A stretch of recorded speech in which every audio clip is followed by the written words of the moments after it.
Well. Welcome to another episode of SKST Radio, and you tuned in to the Cammie Grayson Show. And this month is Thanks for Giving Month, and I have a brand new friend. She goes by the name of Oya. Oya, say your last name. Obinidodo. Obinidodo. Ooh, it rolls off your tongue, don't you? Oya, welcome to the show. Hi. So Oya is like really shy. She's a little shy person. But let me tell you something. Don't let that shyness fool you. This lady is like packed with dynamite stuff. I mean, that's the type of woman I'm sitting right next to. She got it going on in a pair of neck bones. How you say that? Oya, tell people who you are and what you do. Well, I'm a author, I'm a writer, I'm a singer and rapper as well. I do music. I'm a director of short films as well, and I do a lot. Yeah, you do. Yeah, you do. Okay, so let's start off. Let's start off with the directing part. Okay. You do short films. Tell us a little bit about that. Well, my first short film, I did a film called The Darkest Death, and that was basically a film about a woman who was an escort. She worked in an escort, and there was someone stalking her, and she didn't know who it was. And in the end, she, I don't want to spoil it, but yeah, it kind of went awkward.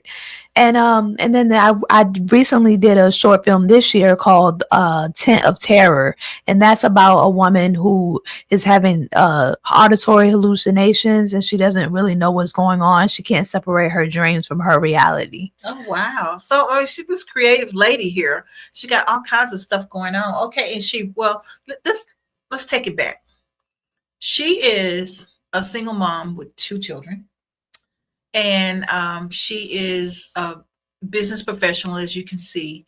She's an author. She's a writer. She does short stories. She does all kinds of stuff, films, and now on top of all of this, she's also experienced domestic violence. Correct. And so we want to get into her story. This is about her. This is about her story and how she overcame pretty much the negative and turned it all positive. And that's what I like about her. I mean, she has music out. She's on her 3rd or 4th album. And I mean, this lady's just, I mean, again, that's my definition for her. I mean, she got it going on. I'm telling you, she is just someone you need to know, and she needs to know you. So let's take it from the beginning. Tell people about your childhood. How did you get started in life here? Well, as a child, I was raised in a single parent home. I had just my mother and I'm the only child. I never had any siblings growing up. And when I was a child, I was into a lot of different things. I was into music. I was into art. I was into, basically music and art. And I also played on the basketball team, the girls' basketball team as well. But I was in the gifted music program, the gifted arts program. I played the piano. I did recitals, and I was kind of a busy kid. I did a lot of different stuff to stay busy and stay out of the streets. But as I got older, that things kind of changed. I kind of went, off the path a little bit, but I was able to jump back on. Okay. Well, so you were like, I was asking her because I feel like when you're recording artist and singer and stuff like that, a lot of times you get started in church. Mm-hmm. But she was different. She got started at school. Yeah. And so she had the support of her teachers and her classmates and things like that to really get her out there. And then, of course, the support of her mom. And so very excited to hear about what made you decide this was going to be what you wanted to do. Well, when I was a kid, I always knew that I would love the music, and I always knew that I wanted to be a musician. So I stuck with it, Yeah, you stuck with it, and now look at her albums later. Yeah, she just stuck with it. No big deal. And so very excited though. Okay, so you do music. And so what was your first passion? Was it the music? Was it the writing? What's your first passion? I think my first passion was writing. I love to write. I wrote a book when I was a kid, and it made it to the the Young Arthurs contest, and I won, so I was kind of happy about that. So did your mother, how did she feel about the music and the writing? She supported me as a kid. Yeah, She did. she had me enrolled in a lot of programs to To keep me busy. I Yeah. love it. Absolutely love it. Okay, so from there, now you're older, and so you continued your craft as far as writing and songs and things like that. So when did you decide to turn all this into a professional? Well, actually, I started releasing music in 2021 professionally. I didn't never go to the studio throughout the years of me growing up. I never went to the studio, but I finally got a chance to do it in 2021. I took myself to the studio, and that's how I jumped off the porch and started releasing music. Oh, nice, nice. So does it, when you hear your music, how do you feel? I feel okay. Feel- I feel alive. Okay, so I mean, alive, you feel alive. I'm saying, when you first heard yourself, like when I first heard myself singing, Mhm. I'm like, ooh, that's not me, is it? I didn't like my voice. I Oh. never was, I don't call myself a singer, but I didn't like my voice. How did you feel about your singing? Well, when I first heard myself rap, I liked it. You did like it? Yeah, I did. Well, that's cool. And so did you smile? And you was like, okay, this is what I want to do. Yeah. So when I was in the studio, I was like, oh, okay, I got to do this. I got to make more music. Now, is it hard or is it easy making music and going into the studio? It's pretty easy for me since the music comes naturally, since I've been writing for so long. It just comes naturally. It's pretty easy. Making an album is more difficult than releasing a single, though, because I have to make so many different songs. But it can be done. Okay. How many songs does it take to make an album? However many you want to put up there. I usually probably try to. My first album had, I think, 7 songs. My last album had 12, and I don't know how many my next album is gonna have. Okay, I remember you talking albums. I guess they still call them albums, but I remember it would be like almost 10 songs on one side, wouldn't it? The little and a couple of, and then you flip it over, then you have more songs. Yep. And so now you don't have to have that many. No, you can have as many or little as you want. Oh, wow. Is it because of the way you can purchase the songs now? You don't have to buy the whole album. Exactly. To get the individual songs. Well, that's interesting to learn. So, wow. So now, are you like making money big time off of this now, or how does that work? I don't make a lot of money doing music, but I naturally like music, so I just do it anyway, whether I get paid or not. Okay. Are you always in the need for looking for beats or anything like that? Oh, yes. I'm always needing beats. Okay. Always. Yeah, maybe I'll tell you about our guys Beats by Bro. They have a lot of music. Oh, okay. They have a lot of music. So for people, they look for people like you. Okay. That writes and need extra music and beats and stuff. Yeah, I'm always always looking for beats. Oh, I love it. Absolutely love it. Okay, so now, how do you decide what songs are to make it and what songs not going to make it? How do you decide the beats? How do you decide it's going to be a song? Well, I just listen to a beat, and if I like it, I'll just choose that and write to it. Oh, so you write to the beat and not the other way around? No, I don't write songs first and then put them to try to find a beat to go with them. I find the beat first and then I write to the beat. Ah. Yep. I guess I'm always doing things backwards. That's crazy. Okay, so now you got these songs that's out. Do you are you planning on doing any music videos with these songs? Yes. Some of my songs already have music videos. Like I know one song that's going to be on my next album is called Black Candle, and that's my latest single. I just did a music video to that.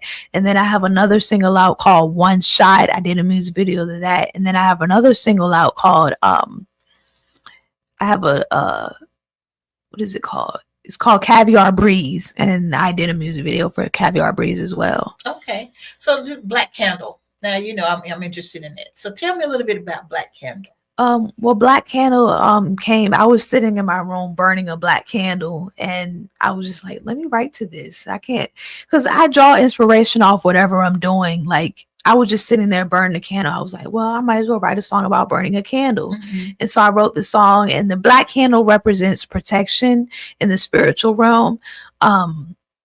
I believe in kind of like a Mexican religion called Santa Muerte.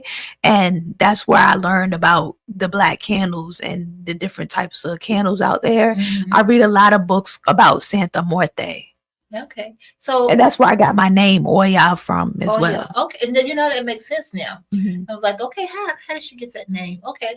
Yeah. So it's Mexican. Mhm. It is Mexican. It's a Mexican religion as well. Yeah. Okay. I was thinking it was more of a Nigerian or something like that. No, but it does happen in Africa too. People in Africa believe in it too.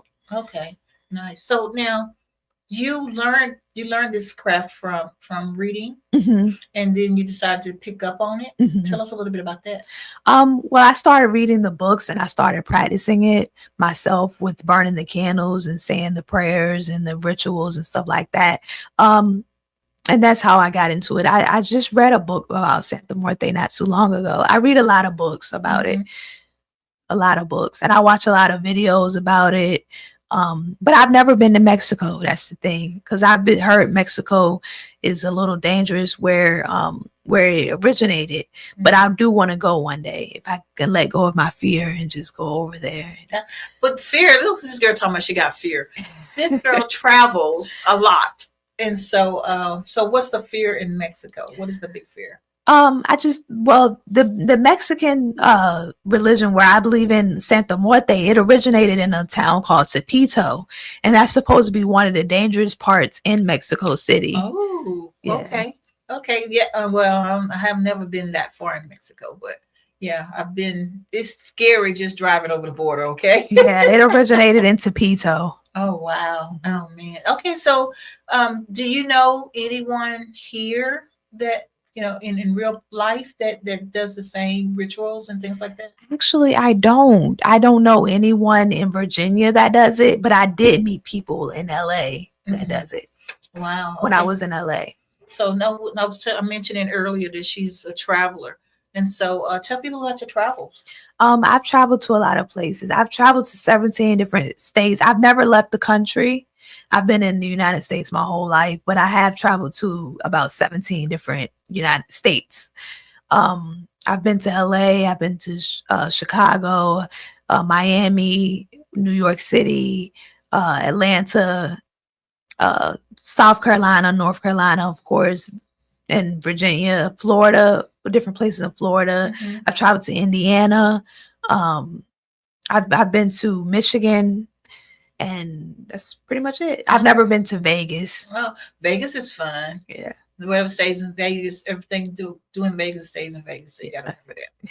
Yeah, I had to learn that one. So, but okay. So now with all your traveling and all the things that you're doing, is that fun? Is that something you just love doing? Yeah, I like traveling. I haven't left Virginia in a couple of years. Just the simple fact that I have to do things differently when I travel now, because it's a lot of dangerous places out there now. I watch a lot of documentaries, and I see a lot of dangerous stuff going on. So I try to travel more prepared this time, instead of just, because when I used to travel, I used to just jump up and go places without doing any type of research. I would just go, but now I can't do that. I have to do research first and know where I'm going, know what neighborhoods to stay away from and which places are safe and stuff like that. Well, it is dangerous, more dangerous these days than it was back in those days. Yep. I do know that the crime rate for, because look at you, you're pretty, you're little, they do a lot of that trafficking type thing, so that's out there a whole lot. So this kind of reminds me of your book. And, I know we're going to talk about your book in the second half of the show, but just give people a little taste of your book. So she actually brought in the second volume of her book, and it's called Living Around Dangerous Human Predators and How to Survive Them. Like I mentioned before, she's a survivor of domestic violence. And so just give people an idea about the safety measures that you give them in your book. Well, I write this book based on different rules that I go through on a daily life. Like if something happens, I just write it down. Like, for example,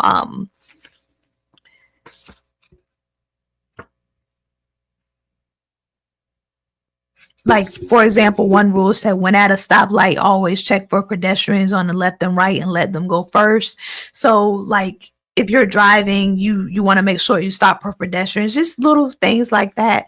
Let me see.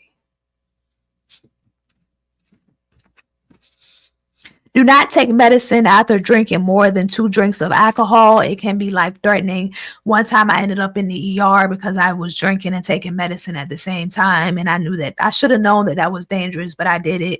And I made that a rule in the book. So it's just different things that you have to be aware of. And when you're going about your everyday life, take off bulletproof gear with caution. The day that you don't wear it could cost you your life. If you have a bulletproof vest and you wear it a lot and you take it off, that could be the day that your life is in danger. Mm-hmm. So I just write little different things like that for daily use. Okay. So let's talk about the bulletproof vest. So you wore a bulletproof vest? Yes, I do. Tell us about that. I don't wear it in public. See, I know I should wear it in public, but I wear a bulletproof vest around like where I live at, and because it's dangerous. I live in kind of like a dangerous area, so I gotta stay safe. Yeah, absolutely. And I had the little matching helmet to go with it too. So how hard is it to get a bulletproof vest? Oh, it's real easy. All you gotta do is go online. I order mine online. Okay. Yeah. And so do you so I get, well, you travel a lot and you do a lot of car trips and things like that, road trips I should say.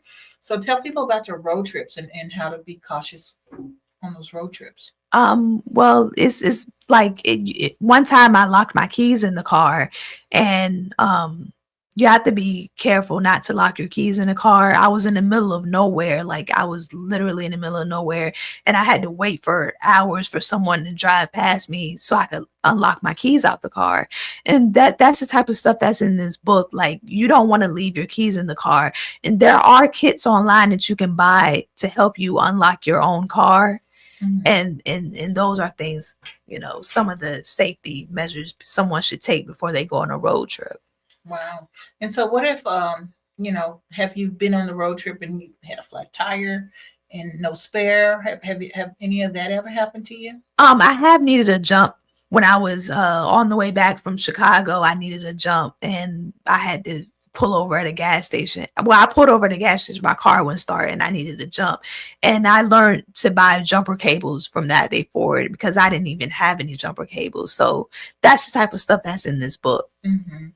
Yeah, so that's important. I learned that a long time ago. Mm-hmm. You have to have jumper cables because sometimes somebody might want to help you. Exactly. But they don't have the jumper cables. Mm-hmm. And then, that's a valuable lesson. And then I use the electric jumper cables now because I don't need anyone else to help me. I can just plug the electric jumper cables to the car and start it that way. Oh, wow. See, that's something different too. I never even thought about that. Mm-hmm. Yeah, my mechanic had something like that the last time he looked at my car. Mm-hmm. And so, yeah, I remember that. That's really cool. So, see, you learned a whole lot out there in the world. Yep. You learned a whole lot. I did. So, okay, so let's take it back a little bit. You are a single parent. Mm-hmm. Let's talk about that. Well, I have a 17-year-old. He's about to be 18 in a couple months, and I also have a 20-year-old, and he graduated from high school. I'm proud of him. I didn't graduate myself. I do have a GED though, so I'm proud of my 20-year-old from graduating from high school. Oh, that's good. Congratulations! Thank you. Look at you.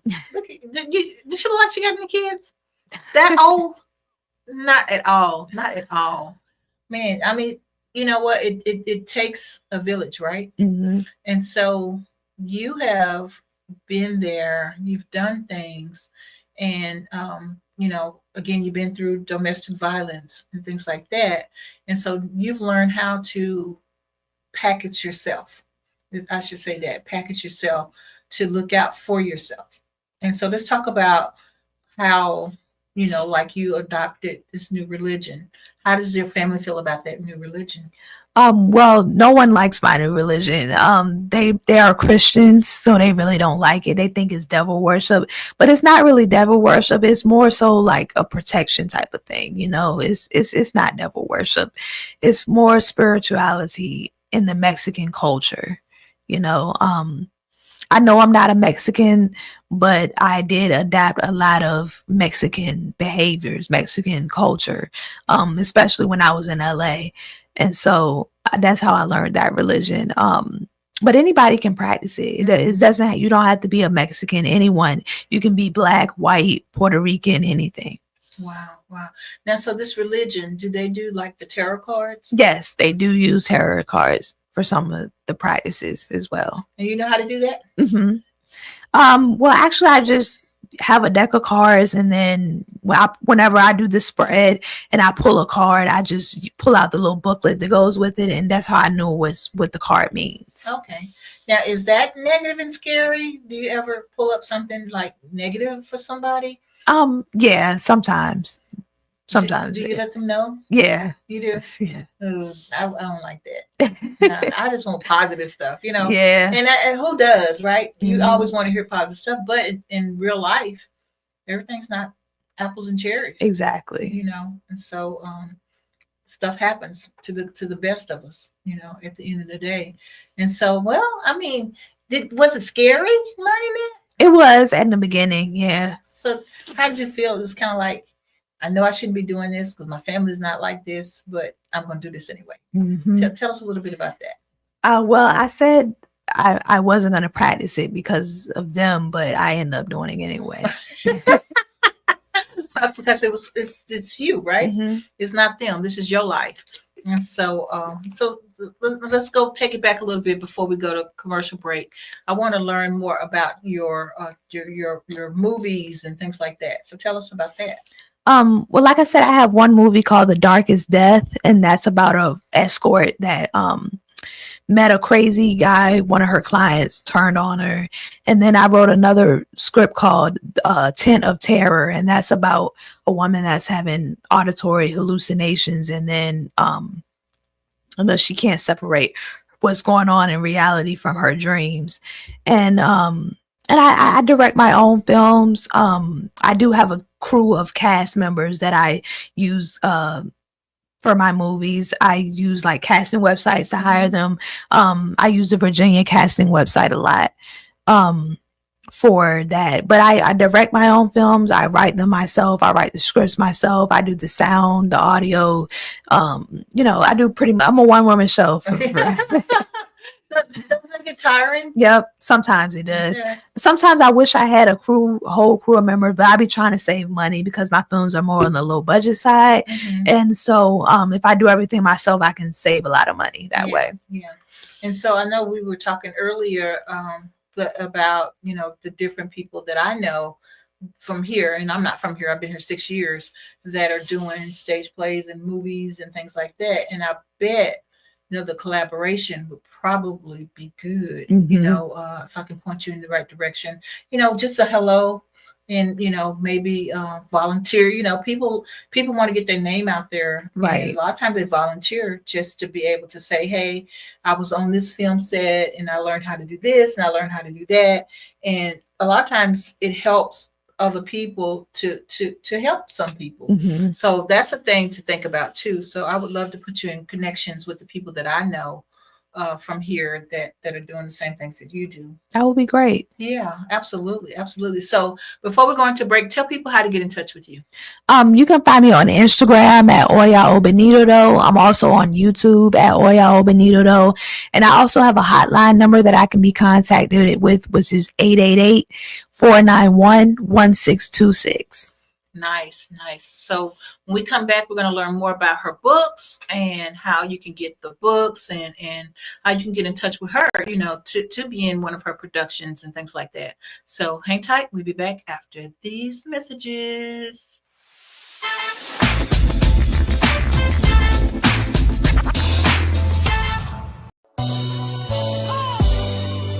An SKST Radio Network production. Powered by SKST Radio Network and SGA Entertainment. BG got you. Let's go. On with the show.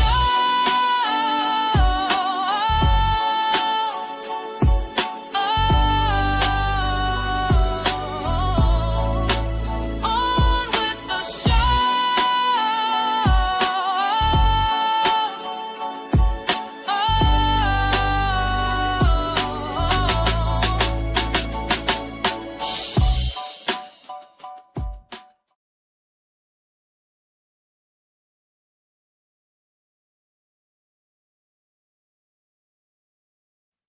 Okay, if you just tuned in, you haven't tuned in too late. You tuned in to the Cammie Grayson Show, and this is the month of November. And guess what? It's Thanks for Giving Month.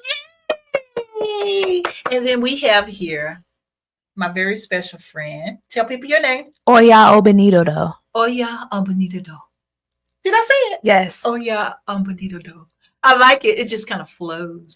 Just flows, just like she does. She flows.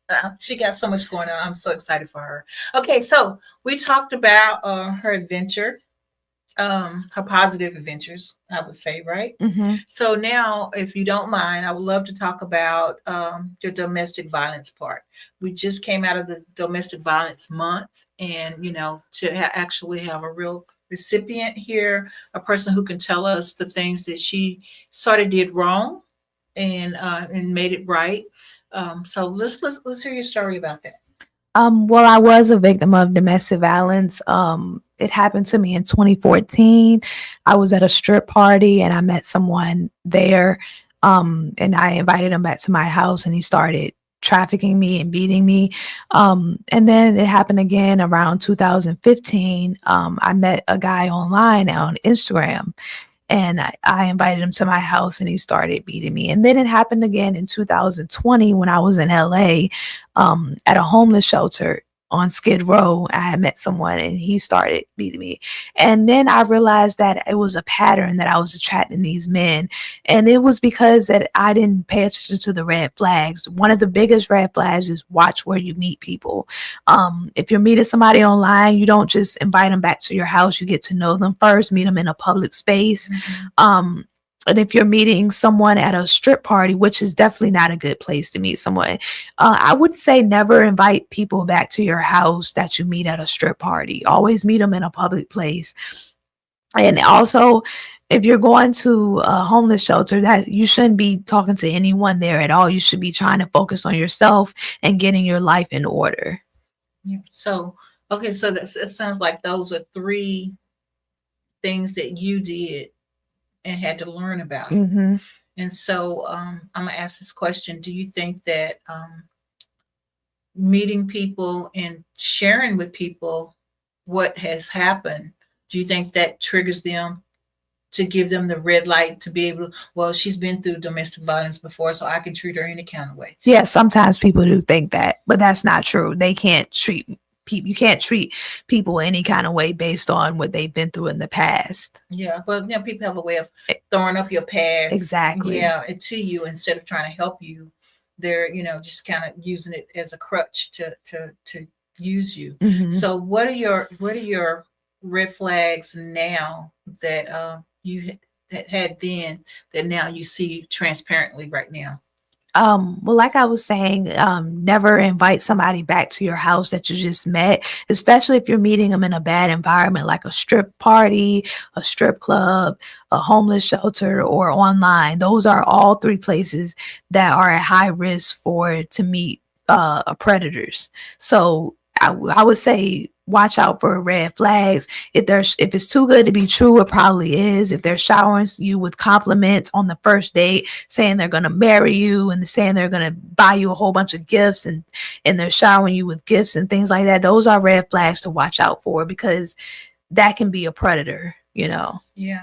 So for instance, I'm just asking questions. So for instance, if I met this person and they seem like they're too good to be true, mm-hmm. and they're saying, they'll do this for me and they do that for me, in exchange for you to do whatever they want you to do, sexual favor, or whatever they want you to do, and you do it because you're thinking you're going to get this gift from this person. That's a red flag right there, right? Exactly. It is. It's a red flag. Okay, because a lot of times women, they fall for, especially if they don't have, Mm-hmm. right? And so they fall for people promising them gifts and things like that. So that's something not to get involved with. I do know that much. Yeah, I mean, so when you noticed the red flags, how did you get out? You had all these three situations, right? Mm-hmm. How did you get out of the first one? Well, I told him one day we was arguing, he was beating on me, and I told him that I was going outside real quick and that I'll be right back. And I just never went back. And that's how I was able to get away from him. So you left without like your coat or Mhm. shoes? I or- left everything and it just left. Oh wow. I even left my car. Wow. You just left. Yep. He had the keys to my car. He took the keys to my car and I just let him have it and just left. Man. Yep. And I never saw him again. Wow, that's amazing. So what about number two? I got away from him. He left on his own. He got tired of arguing with me. He just left and went back to New York City where he's from. And then the third guy, I was able to get away from him. I told him that I was going somewhere and I never went back. Oh wow. Yeah, they didn't tie me. Thank God, I wasn't tied up or anything. Yeah. They didn't. Yeah. But I was able to get away with just telling him I would be right back. And I just never went back to him. Yeah. What if you're in a situation where you are, where you can't get out the house or Exactly. I think that's the scary part for a lot of the domestic violent women. But another thing too, though, you got to know that you're in a situation. Mm-hmm. You can't get out of a situation if you don't realize you are the victim and you are, because they have a way of turning it on you, right? It's your fault. I'm beating you up because it's your fault. Mhm. I'm beating you up because you made me, do this. So how do people react from that? How do they get away from that? Well, I would just say, I'm just so thankful that I wasn't held against my will to the point where I couldn't leave. Like some victims do have to get tied up or, held at gunpoint, but I wasn't. Luckily, they were just beating me and I was able to walk away freely. But if you're in that situation, I would say try to reach out to the domestic violence hotline because they can help. They can help. And you don't have to stay in the city that you're in. You can leave and go to another city. Even if it feels uncomfortable starting over in a new area, you can still start over somewhere else. Yeah. If it means your life and your safety, I would do it. Yeah. Now you have a hotline number. Mm-hmm. Tell people your hotline number. My hotline number is 888-491-1626. Okay, so you can call her if you need to just talk to someone. If you are in a situation that you are not for sure that you're really ready to get out of, Mhm. I believe if you talk to someone, they can probably help you. 9 chances out of 10, your family members already know what type of situation you're in because a lot of times it's isolation, right? Mhm. They will keep you away from your family. And so your family or friends, so they isolate you so nobody will know what's going on. And then a lot of times women, they feel like I can't make it without him. So she just gave you an avenue where you can actually call someone and they can help relocate you. And you don't even have to be in the same city. Exactly. And so so you can look up, say Google can look it up or Alexa can look it up, just domestic violence shelter. Mhm. Look that up and, find that telephone number or, do me a favor. If you're tuning into this show and you're seeing this show and you know someone that could use some help, please, please, please look that number up and be the good person you are. This is Thanks for Giving Month. Give that number to someone who you think need that number, or give her number to someone who you think need it. Give that gift of helping them get out of their situation. Right. So I appreciate that. And let's talk a little bit more about this book. So her book, Predators and How to Survive Them. And so this is like the second book of 4. Mhm. So let's talk about 1 and work our way down to 4. Well, this is it's only two of these books right here. It's book one, and then this is book two. But I did write two prior ebooks. One is called Ain't No Love in the A, and that's about my experiences that I had when I was in Atlanta, Georgia. When I was in Atlanta, Georgia, I went through a lot of bad stuff. So it's a little short ebook. Mhm. And then I wrote a book called I'm Still Abstinent shortly after. And that's about my experience being in the escort industry when I was doing that, and how I became abstinent, and how another person can watch out for red flags and become abstinent themselves. Okay. Let's talk about the escort thing, if you mind. How did you get into that? Well, I started that in 2007, a long time ago, when I was like 18. Mhm. I went Keep in mind, she's older, guys. She just looked like she's 18 now. I went to a strip club and I started working, and then I met somebody there that introduced me to that lifestyle. Oh, gotcha. So was it adventurous or fun, or was it scary the whole entire time? It was scary the whole entire time. Oh my gosh. It's a lot of pimps invest in that industry. You can't it's hard to make money by yourself. What they call them renegades. When you're by yourself and you don't want to pimp, they call them a renegade. And I was a renegade, and I didn't want to pimp, but I ended up with one anyway, because there are always pimps in that industry. It's really, really hard to be a renegade. Wow. It really is. Now, are the pimps abusive themselves? Yes, they are. They're very abusive, and it's all about the money for them. They don't care about your health. They don't care about your well-being. They don't care about your mental health, anything. They only care about $1. That's all it's about. Oh wow, amazing. So how do you get out of something like that? I called the human trafficking hotline, another hotline number that I turned to. It's kind of like a domestic violence hotline. They do the same thing. They put you in the shelter. They pay for your transportation. They make sure that you get away from your trafficker. Oh wow, wow. And so I never would have thought about like that being called human trafficking. Mm-hmm. I never would have thought of that because of the other way they're doing kidnapping and Right. shipping people out. So now I never even would have thought of it that way. But gosh, girl, you've been through a lot. I have. You've been through a lot, but you're shining now. Yeah. You're shining now, and you're able to tell that story, and you're able to help other people who might be going down that road that don't see a light at the end of the tunnel. Exactly. And so I'm very glad that you're giving that information to us this month, because I mean, a lot of people are probably needing what you have to offer. So with that being said, tell people how they can get the book. Well, my book is available at Barnes and Noble, and it's also available on Amazon.com. Okay. And so and you can reach your social platforms. You can reach me on Instagram at Oya Obinidodo, and you can reach me at YouTube on Oya Obinidodo.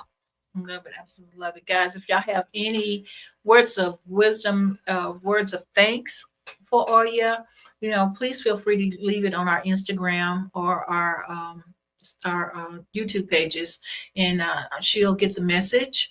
Or again, you see her name there, Oya Obinidodo. Look her up. She's a beautiful person inside and out. Thank you. And so I'm so proud of her. I'm so proud of all the things that she's doing and offering. And she's still writing, and she got music coming out. And I mean, what can we do to support her even more? What can we do? We can buy her music. We can go buy her books. We can do what it takes to kind of help get her. I mean, she's already up there, guys. I mean, she got albums out, but she's just taking this time to give back. It was in her spirit to do this show. It was in her spirit to give back and share her experience. And we're very grateful for that. We're very grateful for that. And tell people, what is your biggest accomplishment that you're happy with? I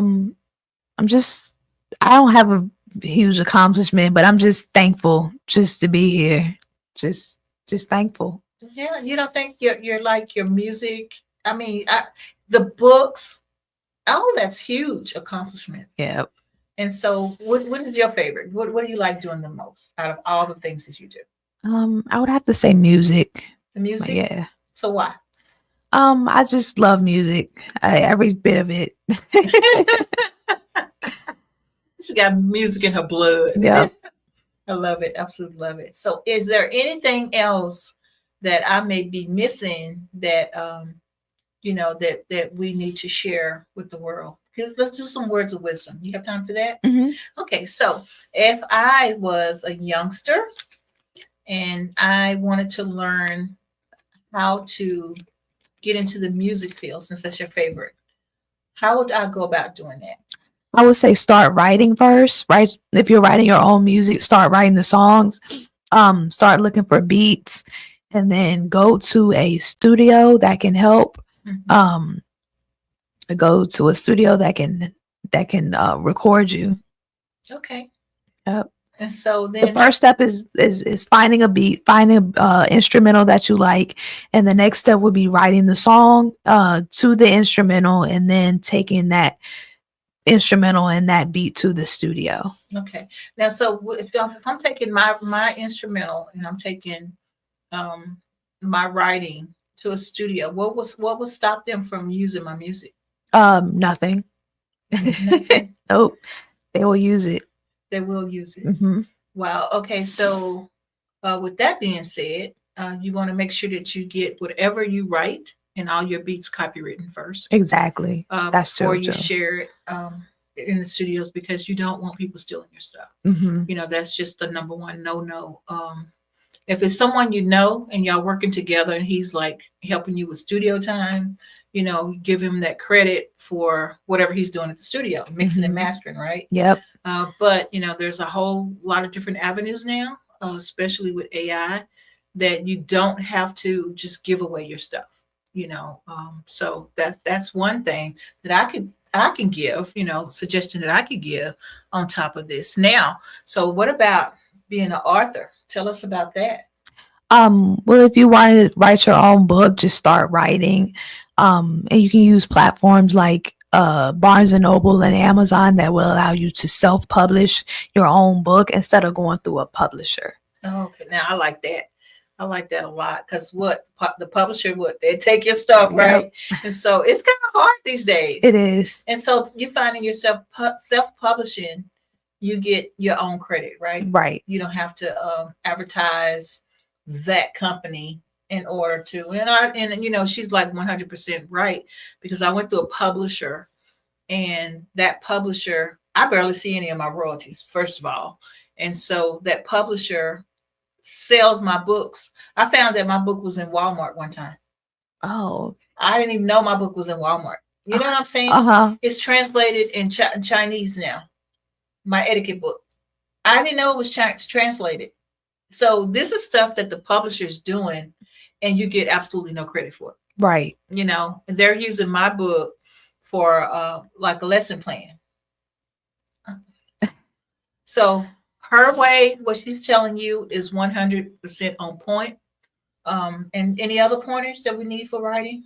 I think that's it. Yeah. So how do you get it proofread and all that stuff? Oh, I just do all that myself too. I don't hire a proofreader. So, okay. So with that being said, you can actually now, because we have AI, right? Mhm. You can now upload your book in Adobe format, and then you can have the reader read you your whole entire story, right? And then you see any mistakes, you stop the reader right then and there, fix that mistake, and then let it continue. And so I love that. That's something new, and that's what I'm sharing with, because I'm an AI person, and so I share that with the people that ask me about writing books.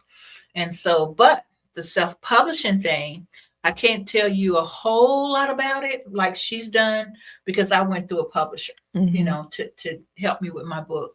Not the last one, which is pretty cool, because I did Jada, my little cartoon character, my little daughter, my little cartoon character. But I did do her on what is it, the Audible book. And so you said your first book was Ain't no love in the A. Yeah. So see now, how did that work? How do you go about doing that? What do you mean? How do you publish it on Amazon. Oh, I just go to Amazon Direct Kindle Publishing. That's the name of the website. Okay. Kindle Direct Publishing, KDP. KDP. Yes, Mhm. yes, yes. Yep. Okay, and so I couldn't remember. I was just playing around, and so they told me because I did this like a couple of weeks ago, Mhm. and they said that it was not enough pages to do an actual book. Oh yeah, it has to be a certain amount of pages. Yeah, I forgot so- about that. Yeah, so I didn't know that, and so I put out a couple of more Jada series. But I mean, for people like you that know how to do it and who've successfully done it, I think that's some nuggets that we all could use. Mhm. And so, but do they charge? Do they get a fee? How does that work? They take out a small fee or whatever you make, but it's not a lot. It's not a lot. Yeah, you can set the price for whatever you want it to be. So if you want it to be $15.99, they might take like $1 or something. I'm not sure, but Okay. they take a small percentage. Well, that's not bad. Yeah, it's not. Opposed to the publishing company taking a Exactly. big percentage, Yes, and you're getting nothing. exactly. Yeah. So now, how does it work if you want copies of your book? Oh, you can order author copies through the platform after you publish it. Oh wow! Mhm. And That's what I do. is that a cheaper price or? Yes, yeah. It's these books cost about $2. Wow. That is amazing, and it's a great book. Yep, Yeah. but it's for sale for $15.99. But Wow. but when I order the author copies, they're like $2 and some change. Well, see, this is the way to go to sell your books on your website, right? Mhm. Wow, I love it. Absolutely love it. So yeah, gosh, look at this walking dictionary right here. I just absolutely love her. Just giving, giving, giving. Man, is there anything else that we need to know about getting our Um, books out there? I think that's it. That's it. Well, thank you. So now we've learned how to do our own movie. We've learned how to be safe in the community. Did you talk about the flat tire? Did we talk about that? I think so. We did talk about that. Okay, so yeah, so how to save yourself, the survival part of the book. We talked about that. I've learned so much today, y'all. It's not even funny. She has given me the gifts. Absolutely love it. So, any last words of wisdom that you want to give to everyone? Like I said, if you're in a bad situation, just don't give up. Always keep the faith. If you believe in God, keep the faith in that. If you believe in whatever you believe in, Santa Muerte, God, whatever, always keep the faith. Don't never give up. Don't worry about what the haters say, the abusers. Don't worry about what they say. Do you be strong and stay safe out there. Absolutely love it. One more time, tell people how they can get in touch with you. You can get in touch with me on Instagram at Oya Obinidodo. I'm also on YouTube at Oya Obinidodo, and you can call me at 1-888-491-1626. Absolutely love it. Well, thank you, girl, for hanging out with me. No problem. Did you have fun? Yes, I did. All right. You're going to come back, right? I will. All right. Love it. Love it. So when she gets the new book out and then her plays, her stories, I mean, girl, you got so much going on. The music. I mean, I cannot wait to see her. I mean, she's already up there. I'm just ready to see her from what, from my point of view and, let's see what's going on. And so I was trying to see what this is. We had a little message up there. No, that's not something we want to talk about. We ain't gonna talk about that. Okay, so guys, until next week, right here on SKST Radio. Oya, tell them bye. Bye.